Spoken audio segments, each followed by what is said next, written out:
Assalamualaikum warahmatullahi wabarakatuh. Bismillahirrahmanirrahim. Alhamdulillahirabbil alamin. Wa bihi nasta'inu ala umuri dunya waddin.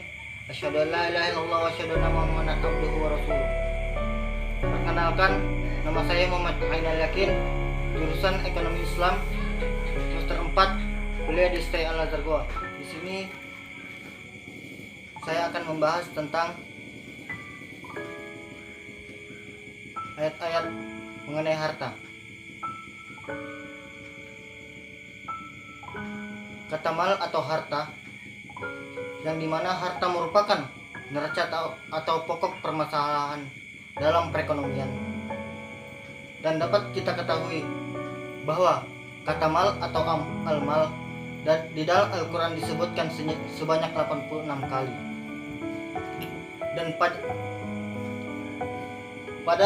79 ayat dalam 38 surah. Dan ini adalah jumlah yang cukup banyak yang menghiasi sepertiga surah-surah di dalam Al-Quran. Dari 86 kata mal itu terdapat 85 kata berbentuk mufrad dengan berbagai lafal.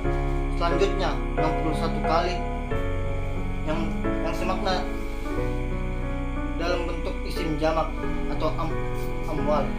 Dalam jumlah ini belum termasuk kata-kata yang semakna dengan mal seperti rizq, mata, kitar atau kuz atau kans, pembendaharaan. Dan dari latar belakang ini timbullah rumusan masalah. Yang pertama, definisi Al-Quran, definisi harta menurut bahasa dan istilah. Yang kedua, makna kata mal di dalam Al-Quran. Harta di dalam bahasa Arab disebut dengan mal, jamaknya adalah amwal, yang terambil dari kata kerja mala yamilu maulan, yang berarti mengumpulkan, memiliki dan mempunyai. Dari pengertian semantik ini dapat pula dipahami sesuatu yang dimana harta bila dapat dikumpulkan untuk dimiliki baik kepentingan individu, keluarga maupun masyarakat. Ada juga menyebut harta sebagai nikmat. Di samping itu pula sebagian lain menerjemahkan harta sebagai emas dan perak. Menurut istilah, di sini para ulama berbeda pendapat. Pertama, menurut ulama Hanafiyah mendefinisikan harta yaitu segala yang diminati dan dapat dihadirkan ketika hajat atau diperlukan.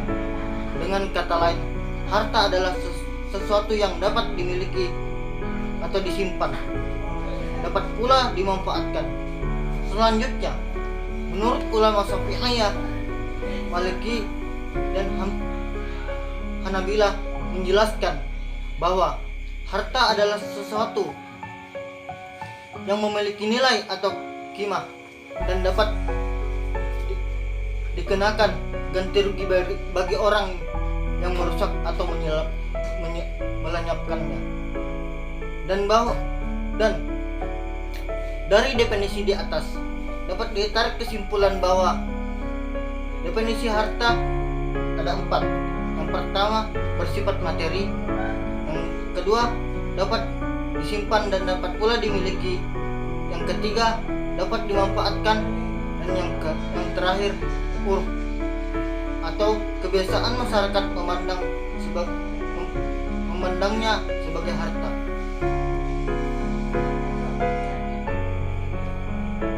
Selanjutnya, harta. Definisi harta di dalam Al-Quran yang pertama bermakna sebagai zina. Adapun ayat di dalam surah Al-Kahfi ayat 46 yang terjemahannya adalah harta dan anak-anak adalah perhiasan kehidupan dunia, akan tetapi amalan-amalan yang kekal lagi saleh adalah lebih baik pahalanya di sisi Tuhanmu serta lebih baik untuk menjadi harapan. kata mal yang diposisikan sebagai zina berfungsi sebagai perhiasan dunia yang kerap melalaikan manusia dari mengingat Allah. Kemudian Allah menjelaskan bahwa yang menjadi kebanggaan manusia di dunia ini adalah harta benda dan anak-anak.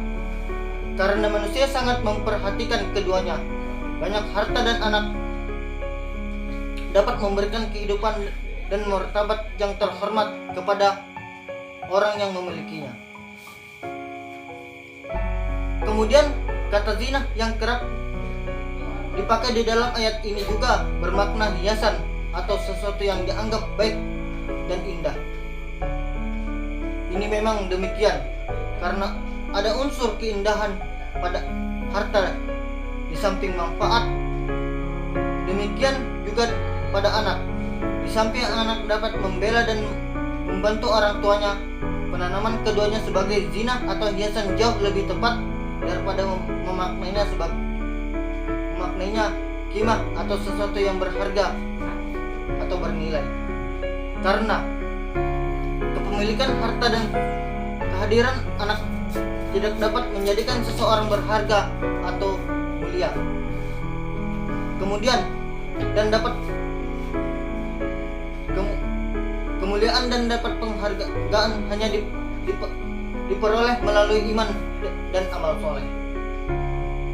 Kemudian penggunaan terminologi al-baqiyatus shalihat di ujung ayat ini pula dimaksudkan untuk tidak dimaksudkan untuk meremehkan anak-anak dan harta. Penggunaan kata al-baqiyat yang bermakna kekal hanya ingin memperoleh perbandingan. Jika ingin meraih kebahagiaan dunia, harta dan anak-anak merupakan sebuah keniscayaan. Hanya saja, jika yang ingin diperoleh adalah kebahagiaan yang hakiki, kebahagiaan bersama Allah, pilihan satu-satunya adalah amal soleh. Yang kedua, harta sesuatu yang dicintai oleh manusia.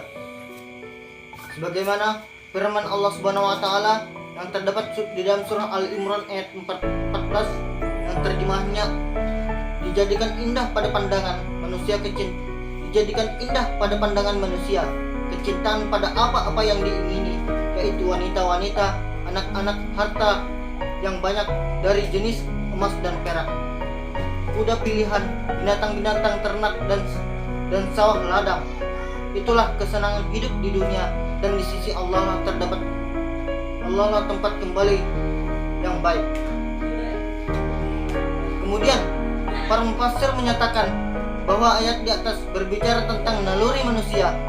Seperti diketahui Al-Quran memperkenalkan agama Islam antara lain sebagai agama fitrah, dalam arti ajaran-ajaran sejalan dengan jati diri manusia serta nilai positif